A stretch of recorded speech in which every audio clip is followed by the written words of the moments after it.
Why slides are your friend. Hello, I'm Malcolm Cox and welcome to Tuesday Teaching Tips, episode 118. And today we're talking about why slides can be your friend.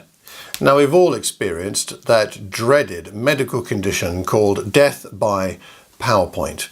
Perhaps your GP doesn't recognize it, but certainly you recognize it when someone is doing it to you. They've got too many slides, there's too much information, they're reading off them instead of just using them as a supplement to their presentation, and everybody's falling asleep, if not literally, certainly metaphorically, and they're not enabling the goal of their presentation, which is communication, which is effective communication to a point, to help make a decision or whatever the point of the presentation is.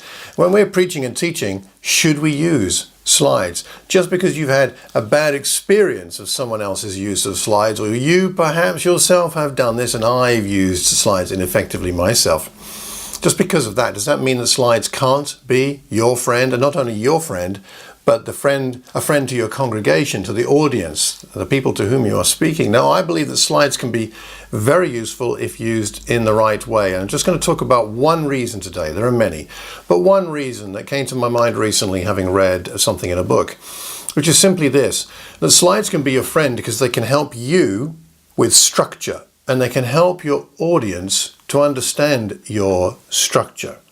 So let me illustrate in two ways. Firstly, for yourself. When you've got a sermon outline, a lesson outline, putting it into slide form can help you to see whether you are logically moving from one point to another, whether indeed they follow each other. Sometimes when I've done a slide deck, whether in PowerPoint or Keynote or whatever you use, I've got my slides there, point 1, point 2, point 3, and I realize actually point 2 would go better before point 1. Or if I've got an introduction with some subpoints, I realize the thread isn't there. I need to reorder or cut out some of my points.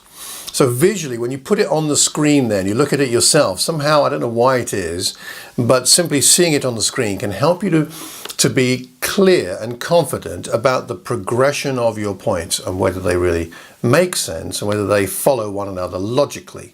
That's a good reason to do it for yourself. And the second is for your audience. There's something about having something on screen that helps your audience to be confident that you know where you're going. If you're on point 1 and they know point 2 is coming, then they can wait for it. In a sense, they can relax into it because they know where you're going, where you've come from, where you are, and where you're going. So it helps your congregation relax. It also helps them to identify what they're meant to be focusing on. Perhaps you've done this, I'm sure I have, where you have preached and taught, or someone you've listened to has, and it just seems to ramble all over the place and you're not quite sure where they are, and that doesn't help you enter into their points. They may be saying some very interesting things, some very valid things, and things that you really ought to be thinking about, but you're so confused by where they are and where they're going that you're spending your psychic energy in here trying to follow them rather than listen. So I would say putting something on screen, and I'm talking here about visuals, pictures or text, helps the people that are listening to you to say, okay, that's where we are. Good. Now let me listen. Now, should we have mostly pictures, mostly text? That's something for another day. But what I'd like to ask you to do today is think about this. How can your slides help you with your structure, yourself, for your own clarity?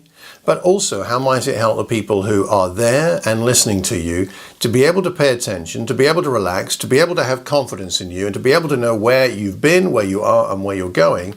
How might that be useful? Even a simpler thing as introduction, the title of your first point, the title of your second point, how many other points you are, and your conclusion, perhaps even your concluding statement can be on that slide so people know you are done. What do you think about this? Do you like using slides? Do you not? What do you think about the point about structure for yourself and for your audience? I'd love to know. So please leave a comment. Just drop a comment into the comment box below this recording, and then we can see each other's comments and we'll learn from each other. And we learn best when we learn in community. Please pass the link to this recording on to one other person who might benefit. Like it, subscribe to the podcast and to the videos. and pass it on to anybody you think might find it useful. Thank you so much. I appreciate all the comments. I appreciate all the ideas. So please send them in and let me know what you think about what we've talked about today, about the structure that we can get from slides, because I do believe that slides can be your friend and the friend of your congregation too. Until the next time, I hope you have a terrific Tuesday and a wonderful week. God bless.